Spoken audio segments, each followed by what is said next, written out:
नमस्कार। खबर प्रधान देख रहे सभी दर्शकों का बहुत स्वागत है। देखिए, रेखा सरकार का बुलडोजर एक्शन दिल्ली में लगातार जारी है और इतने सालों में जो अवैध बस्तियां बसा दी गई थी, उन अवैध निर्माणों को जड़ से मिटाने का काम कर रही है रेखा सरकार। दिल्ली एनसीआर में अवैध निर्माण और बस्तियों पर बुलडोजर की कार्रवाई से सबसे ज्यादा परेशान है तो विपक्षी, जिनके हाथ से सत्ता चली गई, यानी केजरीवाल की आप सरकार। इसीलिए मंच से पब्लिक को बताया जा रहा था कि हम चुप नहीं बैठेंगे। उन्होंने तो ये तक कह दिया कि हम पीएम मोदी के घर में घुस जाएंगे। गोपाल राय भी साथ रहे। मतलब क्या कहें इसे, प्रधानमंत्री आवास में प्रवेश करना क्या इतना आसान होता है? सुनिए जरा आप भी। पूरे दिल्ली की पुलिस लगा लेना, पूरे भारतीय जनता पार्टी के नेताओं को लगा देना। अगर दिल्ली की झुग्गियों को तोड़ोगे, प्रधानमंत्री के घर में घुस करके हम कब्जा करेंगे, इसका इंतजार रखना। एक और प्रशासन अवैध कब्जों को हटाने की कार्रवाई को लॉ एंड ऑर्डर के तहत बता रहा है, शहर के विकास के चलते इसे सही ठहरा रहा है, तो वहीं दूसरी तरफ विपक्ष यानी आप इसे सेलेक्टिव कार्रवाई बताकर केंद्र और राज्य की भाजपा सरकारों पर हमलावर है। योगी के बुलडोजर एक्शन के बाद अब दिल्ली में भी रेखा सरकार के बुलडोजर एक्शन को काफी पसंद किया जा रहा है, लेकिन सियासी घमासान इसे लेकर जरूर बच गया है। आम आदमी पार्टी ने रविवार को दिल्ली में जंतर मंतर पर एक बड़ा प्रदर्शन किया।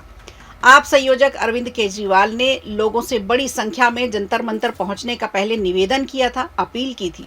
केजरीवाल ने कहा कि 5 महीनों में बीजेपी ने गरीबों का जीना मुश्किल कर दिया है। उन्होंने कहा कि जिन झुग्गियों को हटाया जा रहा है वहीं से लोग अपना रोजगार करते हैं, महिलाएं आसपास के घरों में काम करने जाती हैं, लेकिन अब उन्हें सड़कों पर ला दिया गया है। उनके पूर्व मंत्री सौरभ भारद्वाज ने भी दिल्ली में बुलडोजर एक्शन को लेकर कड़ा विरोध जताया और भाजपा पर हमला बोला। उन्होंने कहा कि भाजपा सरकार ने दिल्ली में अब तक तकरीबन 10,000 से ज्यादा झुग्गियों को ध्वस्त कर दिया है। इसके अलावा कई कॉलोनियों को सरकार की ओर से नोटिस भी भेजा जा रहा है। इनका कहना है कि इसमें लोगों को डराया जा रहा है। मंच पर अरविंद केजरीवाल के साथ पूर्व मंत्री आतिशी, गोपाल राय, सौरभ भारद्वाज और कई आप के नेता मौजूद रहे। आप पार्टी का ये प्रदर्शन झुग्गी निवासियों के समर्थन में किया था और एक बड़ा राजनीतिक संदेश देने की कोशिश की गई थी भाजपा सरकार को। सौरभ भारद्वाज ने यह भी कहा कि आज दिल्ली में संकट केवल झुग्गी झोपड़ियों का नहीं है। अब तक कुल 10,000 से ज्यादा झुग्गियों को तोड़कर बेघर कर दिया गया। इसके अलावा सौरभ भारद्वाज ने यह भी दावा किया कि ये नोटिस केंद्र सरकार और एलजी के निर्देश पर दिया जा रहा है और इसका मकसद है गरीब और मिडिल क्लास परिवारों को निशाना बनाना। उन्होंने आश्वासन देते हुए कहा कि आम आदमी पार्टी हर उस व्यक्ति के साथ खड़ी है जो दिल्ली में सालों से बसे हुए हैं और उनके मकानों को बचाने की आम आदमी पार्टी हर संभव कोशिश करेगी। इसके अलावा इसी मुद्दे पर दिल्ली की रेखा सरकार में पर्यावरण मंत्री मनजिंदर सिंह सिरसा ने इसका जवाब दिया है।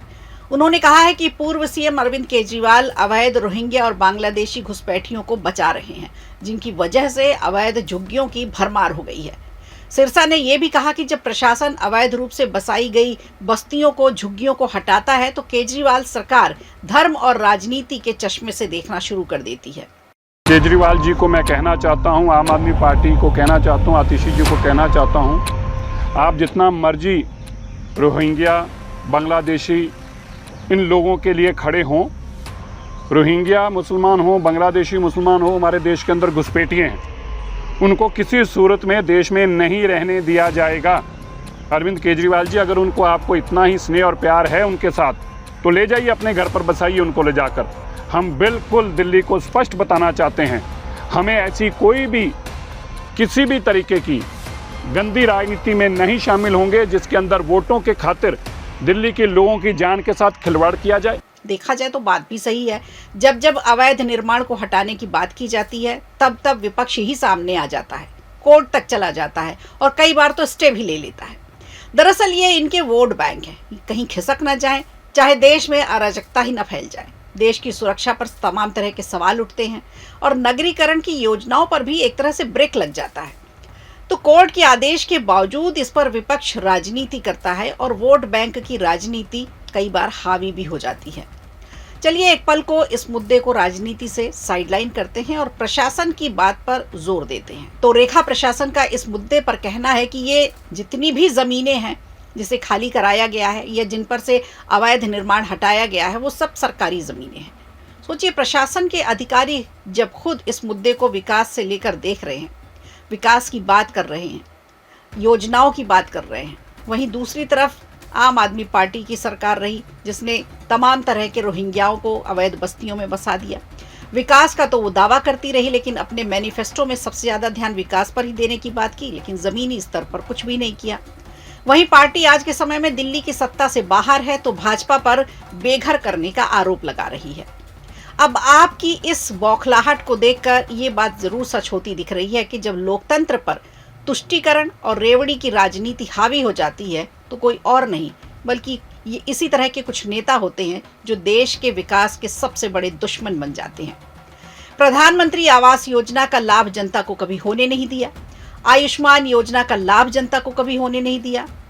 जनता को दिया इन्होंने तो फ्री बिजली, फ्री पानी और 20-20 रुपए में आधार कार्ड। और यही वजह है कि दिल्ली अब जो दिल्ली नहीं रह गई पुरानी वाली, अब जिसका सफाई अभियान जारी है रेखा सरकार के कार्यकाल में, बीजेपी के लिए भी मुश्किल है। इतने अवैध लोगों को कैसे और कहां शिफ्ट किया जाए। चिंता इस बात की भी सबसे ज्यादा है कि ये सब आखिर जा कहां रहे हैं। खैर, आप इस मुद्दे पर क्या सोचते हैं? क्या रेखा सरकार का बुलडोजर एक्शन सही है? हमें कमेंट बॉक्स पर जरूर बताइए। वीडियो अच्छा लगा हो तो लाइक कीजिए, शेयर कीजिए और कमेंट बॉक्स में हमें जरूर बताइए।